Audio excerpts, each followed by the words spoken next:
What are you? An idiot sandwich. A quote made famous by Gordon Ramsay in Hell's Kitchen. At a young age, anytime I gained control of the remote, I would flip the channel until I found Food Network. Whether it was Diners, Drive-Ins, and Dives, Beat Bobby Flay, or the Great Food Truck Race, I enjoyed it all. My love for cooking began. In the evening, I come home, and I'm starving. My parents are out of town, and it leaves me with the opportunity to try something new. I was at my best. Not very many people know this about me, but I love to cook. A famous saying goes, do you eat to live or do you live to eat? I most certainly live to eat, and that stems from my love for food. I was never a picky eater growing up, but this doesn't mean I don't like certain things. I still shy away from slimy mushrooms that leave a bitter taste in my mouth. Like all chefs, I come from humble beginnings. I grew up admiring my parents cooking in the kitchen. I would smell aromas from my room, and I would hear the pan sizzling. As I grew older, I had my first cooking experience at the age of 6. I still remember it like it was yesterday. I would wake up every morning, and I would go to the freezer and grab out a toaster strudel. Yes, a toaster strudel. I would grab the toaster from the cabinet, hoist it over my head to place it on the countertop. After that, I would throw the toaster strudels on top of the counter and climb up so I could reach the toaster.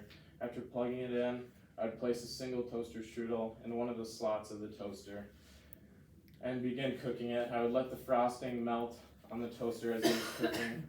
When I heard the pop, I knew it was ready, and I would enjoy my food. Also during my childhood, I would construct restaurant menus and give them to my brother and sister and make them supper. I would be both their waiter and their chef for the evening. Mishaps often occur even at the highest level of cooking, and I am no stranger to mishaps. I have one big cut on my finger and another one on the front of my middle finger over here. One tip I've learned in cutting is to cut away from yourself. I would much rather have these nicks on my fingers than lacerating my intestines.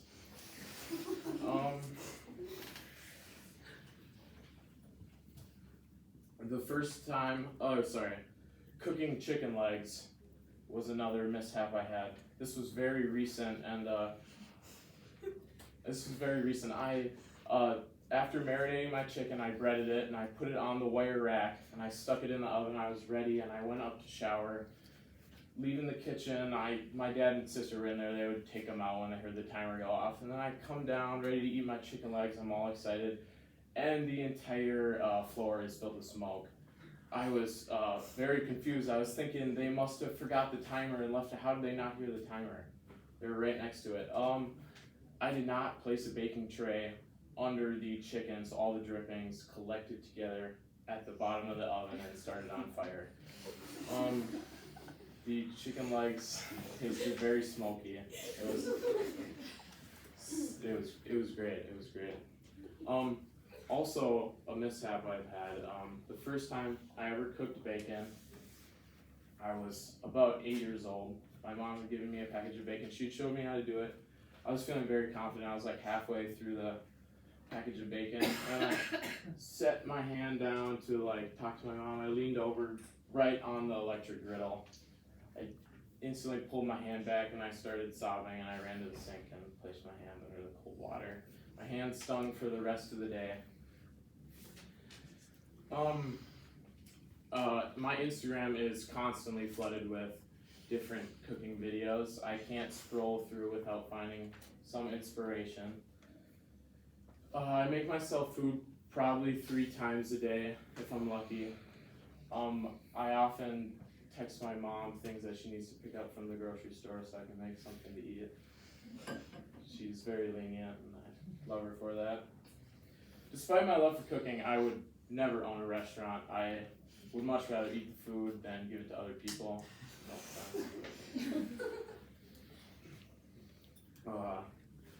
My favorite dish to make is buffalo chicken mac and cheese. I learned this recipe probably 2 years ago, and from the minute I made it, I probably ate it the whole week. I make it every so often now. It's kind of gotten a little old, but I still love it. Throughout my life, I was drawn toward cooking to satisfy my hunger and explore new foods. I get to share this passion with my family and my friends. As long as my stomach is full, I will remain at my best.